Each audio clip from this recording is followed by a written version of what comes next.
Hi guys, welcome to my YouTube channel MKS tutorial and tech. Like करें, subscribe करें and share करें। So guys, आज new topic है composition of mine air. Mine air, कौन सी mines की बात हो रही है? कंपोजिशन ऑफ माइन एयर क्या है? Composition of mine air, air के अंदर क्या क्या कंपोजिशन, कौन कौन सी गैसेस होती हैं। अब माइंस की बात हो रही है, मतलब कौन सी माइंस? अंडरग्राउंड जो माइंस होती है उनकी बात हो रही है। ठीक है, बात आ रही समझ में? नाउ अब देख लेते हैं कि कंपोजिशन ऑफ माइन एयर्स में यहाँ पर एक बात आती है कि जिसमें यहाँ पर कार्बन डाइऑक्साइड है, CO2 बहुत ही ज़्यादा रहता है। क्यों भाई, क्यों रहता है CO2 बहुत ज़्यादा नीचे? क्योंकि पेड़ तो ज़मीन पे उगते हैं, तो समझ रहे हैं। तो ऑक्सीजन CO2 को कंज्यूम करने वाला कोई है नहीं। और यहाँ पर मॉइस्चर कंटेंट जो रहता है वो भी बहुत ज़्यादा रहता है अंडरग्राउंड में। क्यों? क्योंकि सॉइल है, मिट्टी में तो पानी रहेगा ही पर रहेगा।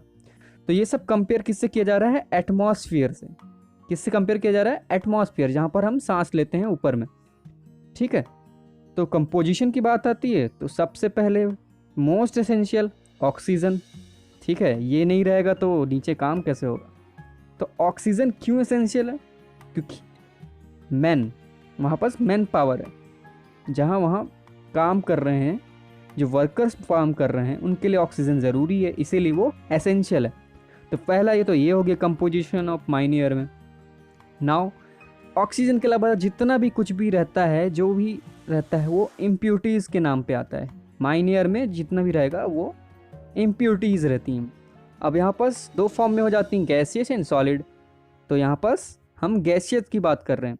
गैसियस फॉर्म में जितनी भी इम्प्योरिटीज़ हैं वो बाकी दूसरी गैसेस भी हो सकती हैं। क्या हो सकती हैं? दूसरी गैसेस भी हो सकती हैं। तो इसमें हम देखते हैं कि नॉन टॉक्सिक बट एक्सप्लोजिव, मतलब टॉक्सिक नहीं है। किसके लिए टॉक्सिक नहीं है?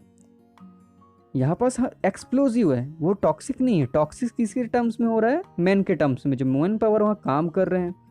तो यहाँ पास पहला आता है मीथेन CH4, सेकंड आता है acetylene C2H2 and third one is hydrogen H2। ये तीन कौन होंगे? नॉन टॉक्सिक बट एक्सप्लोजिव हैं। वो एक्सप्लोड हो सकती हैं, ज़्यादा एक्यूमुलेट हो गई तो एक्सप्लोड हो सकती हैं।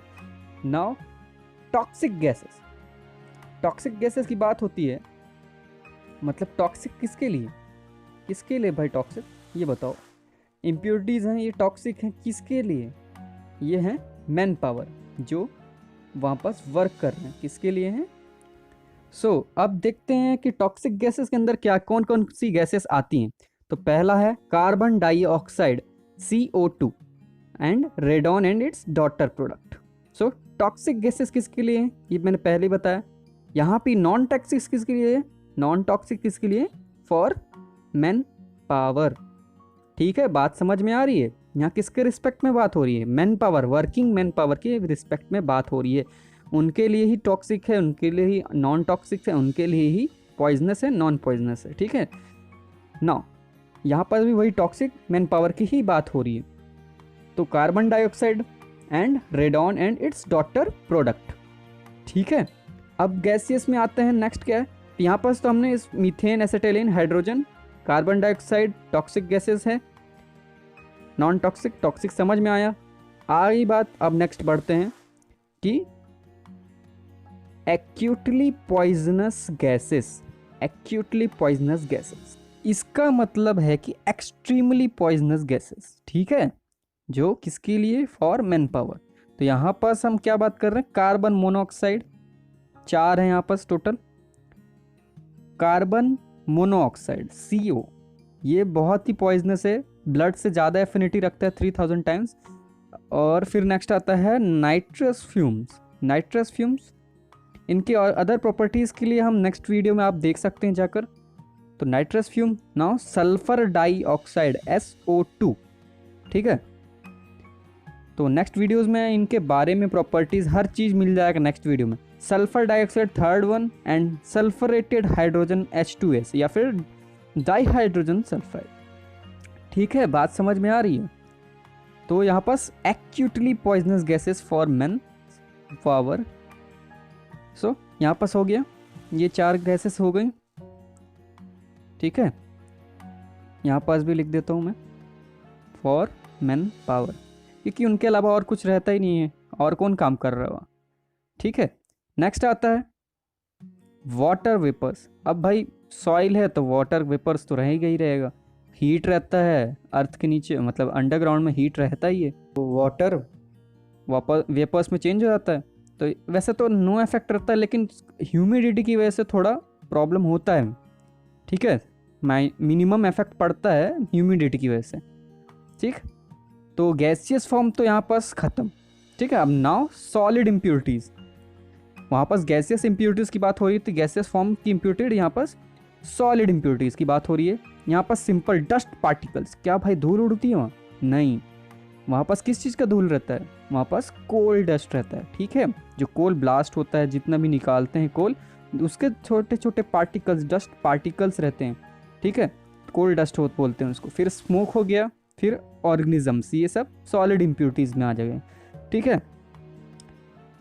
नाउ अब एक बार और रिवाइज कर लेते हैं। यहाँ पास कंपोजिशन ऑफ माइन एयर में क्या हमने, अंडरग्राउंड की बात हो रही है, ऑक्सीजन एसेंशियल होता है मैन पावर के लिए। इम्प्योरिटीज़ में क्या आता है, गैसियस फॉर्म आता है पहला। गैसियस फॉर्म में कौन कौन से, नॉन टॉक्सिक बट एक्सप्लोजिव है, एक्सप्लोड हो सकता है वहाँ, मीथेन, एसिटिलीन, हाइड्रोजन, ये 3 हो गए non toxic but explosive. Next आता है टॉक्सिक गैसेस, ठीक है। यहाँ पास हम रिवाइज कर रहे हैं टॉक्सिक गैसेस। टॉक्सिक गैसेस में carbon dioxide, radon and its daughter product. Acutely poisonous gases में आता है carbon monoxide, nitrous fumes, sulphur dioxide and sulphurated hydrogen. फिर उसके बाद वाटर वेपर्स हो गया, ठीक है, vapour of waters. And solid impurities में dust particles, smoke and organism. और जितनी भी गैसेस के बारे में आपको पढ़ना है, नेक्स्ट डिटेल्ड इन्फॉर्मेशन में चाहिए तो नेक्स्ट वीडियो देख सकते हैं आप। अब यहाँ पास आते हैं, क्या है कि ये है स्पेसिफिक ग्रेविटी, ये फ्लोर है, ये रूफ है। किसकी बात हो रही है भाई? गैलरी की बात हो रही है, जो अंडरग्राउंड में गैलरीज बनाते हैं, ठीक है। और यहाँ पास स्पेसिफिक ग्रेविटी किसकी है? गैसेस है। यहाँ पास गैसेस की लिस्ट बनी है, फ्लोर से लेकर रूफ तक कितनी कैसे कैसे लेयर बाई लेयर गैसेस रहती हैं, ठीक है। तो यहाँ पास लेयरिंग की बात हो रही है, गैसेस कितने कितने अपने डेंसिटी के हिसाब से, स्पेसिफिक ग्रेविटी के हिसाब से लेयर बनाती हैं कि फ्लोर पर कौन सी गैस रहती है, रूफ तक में कौन सी गैस रहती है। तो यहाँ पास स्पेसिफिक ग्रेविटी होती क्या है, उसका फॉर्मूला क्या होता है? तो स्पेसिफिक ग्रेविटी नथिंग, सिर्फ और सिर्फ डेंसिटी ऑफ गैस, किसका किसका रेशियो रहता है? रेशियो रहता है वो डेंसिटी ऑफ गैस, ठीक है, अपॉन डेंसिटी ऑफ एयर, ठीक है।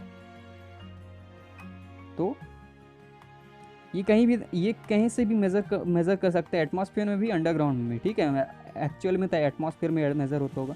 और इसका एक कंडीशन रहता है, ये कब मेज़र होता है? जब for a particular pressure and temperature, क्योंकि प्रेशर और टेम्परेचर अगर चेंज होगा तो डेंसिटी भी चेंज होगी गैस की, आपको पता होगा, ठीक है। प्रेशर, और अगर प्रेशर ज़्यादा रहेगा तो डेंसिटी बढ़ जाएगी, टेम्परेचर बढ़ेगा तो डेंसिटी कम हो जाएगी, ठीक है। ये तो आपको नॉर्मल चीज़ है, पता होगी। अब यहाँ पर स्पेसिफिक ग्रेविटी के हिसाब से ये अरेंज हुआ है, फ्लोर पे कहाँ तक कौन सी गैसेस रहती हैं, ठीक है। तो density of gas upon density of air at particular pressure and temperature में ही स्पेसिफिक ग्रेविटी निकाली जाती है, ठीक है। तो ये ऐसा ना, फ्लोर से चालू करते हैं, ठीक है। रूफ एंड फ्लोर के बीच में इतनी गैसेस रहती हैं, किसकी बात हो रही है? गैलरी में, है ना। यहाँ पर से डेंसिटी है, डेंसिटी ही बोलते हैं वैसे स्पेसिफिक ग्रेविटी को, अगर एयर का 1 हो डेंसिटी, ठीक है। तो यहाँ पर हम चालू करते हैं, SO2 का है 2.264, N2O का है 1.53, ठीक है। CO2 का है 1.529 एंड H2S का है 1.75, इसकी यूनिट नहीं होती है, स्पेसिफिक ग्रेविटी की यूनिट नहीं होती। ऑक्सीजन का है 1.105, NO का है 1.037, CO का है 0.972, N2 का है 0.967, NH3 का है 0.590, CH4 मीथेन का है 0.559 और H2 हाइड्रोजन का है 0.070। तो यहाँ पास स्पेसिफिक ग्रेविटी याद करने की जरूरत नहीं है, बस आपको सीक्वेंस याद जरूरी है, ठीक है। तो ये रूफ से लेकर ये CH4 मीथेन, मतलब रूफ तक ऊपर ही ऊपर जाता है CH4 मीथेन। ठीक है। कार्बन मोनोऑक्साइड मीडियम में रहता है, ठीक है, बात समझ में आ रही है। गैलरी की हाइट की बात हो रही है, ठीक है, समझ में आ रहा है। जैसे एक रूम है उसकी हाइट की बात हो रही है, उतने में कैसे लेयरिंग रहती है गैसेस की ना। तो यहाँ पास कंपेयर कर लेते हैं हम कि टॉक्सिक गैसेस कहाँ पास रहती हैं और नॉन टॉक्सिक कहाँ रहती हैं। तो यहाँ पास नॉन टॉक्सिक लेकिन एक्सप्लोडिंग, ठीक है, एक्सप्लोजन होता है इनकी वजह से, ठीक है। नॉन टॉक्सिक बट एक्सप्लोजिव रहती हैं ये। तो ये फ्लो रूफ के पास सबसे ज़्यादा रहती हैं, ठीक है। रूफ के पास ये मीथेन CH4 यहाँ, ठीक है, रूफ के करीब है CH4, मतलब एकदम ऊपर ऊपर रहती हैं, ठीक है भाई। अब यहाँ पास H2 भी आता है नॉन टॉक्सिक बट एक्सप्लोजिव में। तो ये रूफ में सबसे ज़्यादा एक्सप्लोजिव गैसेस भरी रहती हैं, ठीक है। अब यहाँ पास टॉक्सिक गैसेस की बात आती है तो कार्बन डाइऑक्साइड CO2 एकदम फ्लोर के पास, ठीक है। रेडॉन एंड ये बहुत कम मिलते हैं, रेडॉन, क्योंकि इनर्ट गैसेस हैं, ठीक है। Now actually poisonous gases, extremely poisonous gases की बात होती है तो कार्बन मोनोऑक्साइड सबसे पहले नाम आता है, ठीक है ना। NO2, ये 4 गैसेस हैं, ठीक है। तो देखते हैं, तो समझ में आ रहा है। फ्लोर से लेकर रूफ तक लेयरिंग रहती है इन गैसेस की, किसके अंदर, माइंस में। माइंस की बात हो रही है, अंडरग्राउंड माइंस की बात हो रही है, गैलरी की बात हो रही है, ठीक है। तो कार्बन मोनोऑक्साइड CO कहाँ है, हाँ, मीडियम में एकदम रूफ और फ्लोर के बीच में। और अब नाइट्रस फ्यूम्स की बात हो रही है तो यहाँ पास NO2 है, लेकिन कुछ रिएक्शन की वजह से वो N2 बनाता है NO2, ठीक है, वाटर में मिक्स हो जाता है। फिर थर्ड वन है SO2, ठीक है, एक्यूटली पॉइजनस गैसेस की बात हो रही है। And fourth one is sulphurated hydrogen H2S। तो यहाँ पास आप देख सकते हैं कि ये एक्यूटली पॉइजनस गैसेस कहाँ पास है, फ्लोर पे ही है। मतलब इंसान, मैन पावर जो वहाँ पास वो चलते हैं, वहाँ काम करेंगे जो वर्कर्स, तो उनके पास ही रहती है, आस पास ही रहती हैं, ठीक है। डाउन टू वर्ड्स फ्लोर है, ठीक है, समझ में आ रहा है। तो बहुत ही ज़्यादा डेंजरस चीज़ है ये कि मैन के आसपास ही रहती हैं ये सारी गैसेस, तो बहुत ही प्रॉब्लम होती है। इसीलिए फ्लेम सेफ्टी लैम्प वगैरह यूज़ किया जाता है डिटेक्शन के लिए। तो ये सब के लिए नेक्स्ट वीडियो आप देख सकते हैं, जिसमें मैं बताऊंगा मॉनिटर कैसे करते हैं, उन गैसेस को डिटेक्ट कैसे करते हैं और कैसे बचा जा सकता है इन गैसेस से, इन पॉइजनस गैसेस से। और डिटेक्ट करने के बाद क्या होता है, कैसा होता है, क्या कितना प्रॉपर्टीज़ क्या होती हैं, ठंडी गैसेस रहती हैं, कोल्ड रहती हैं कि हॉट वन में है, मतलब ये सब पता करने के लिए आप नेक्स्ट वीडियो देखिए। नेक्स्ट वीडियो में सारी चीज़ें रहेंगी, ठीक है। तो इन्हीं composition of mine gases, mine air की बात हो रही है, तो नेक्स्ट वीडियो में आपको सब मिल जाएगा। सो यहाँ पर आप लाइक करिए अगर आपको पसंद आया वीडियो, समझ में आ रहा है तो आप प्लीज़ सब्सक्राइब करें, लाइक करें और सपोर्ट करें, ठीक है। तो और कोई मिस्टेक्स हुई हो तो आप ज़रूर कमेंट करें, ठीक है, मैं ज़रूर रिप्लाई दूंगा जितनी भी मिस्टेक्स हैं। So thank you guys for watching my video, bye.